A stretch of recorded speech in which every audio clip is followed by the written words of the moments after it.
第24條咧係關於圓形嘅 geometry 啦。咁首先佢係問我 angle PQS 啦，咁我就叻呢個做 theta。如果我叻咗呢個係 theta 咧，咁佢俾咗條平行線我噶嘛，咁所以我會知道呢個都係 theta 啦 alternate angles 啦。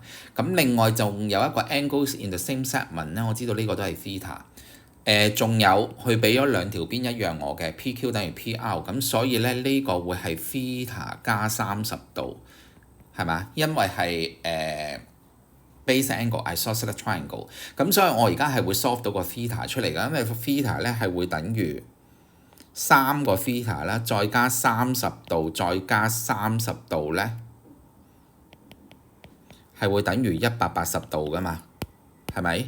咁所以如果我 solve 個 theta 出嚟咧，應該3 theta 咧係等於120度，咁最後我揾到 theta 咧係等於40度嘅，咁所以個答案咧應該係 C 嚟嘅。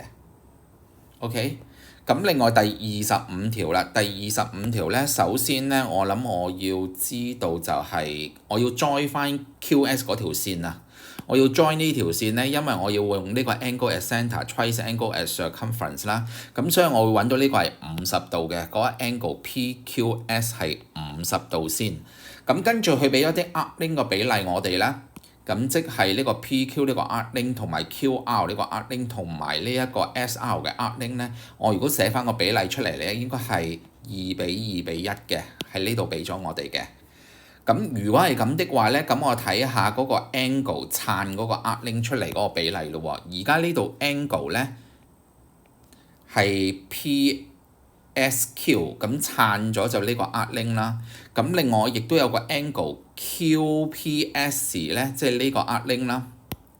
呢個 angle 咧就撐咗呢個 arcling 出嚟啦。咁呢個比例咧應該係2:3嚟嘅，因為2:2+1嘛。咁所以我會知道呢兩個 angle 嘅比例係2:3。咁即係我當咗呢個如果係2 theta 咧，咁呢個就會係3 theta。咁跟住我可以用 angle sum of triangle 咧揾到50度加2 theta 加3 theta 咧，其實係等於180度嘅。咁所以我會 solve 到個 theta 咧，我就要將130度除去出嚟啦。咁應該130除翻5之後咧，個答案咧係26度嚟嘅，26度嚟嘅。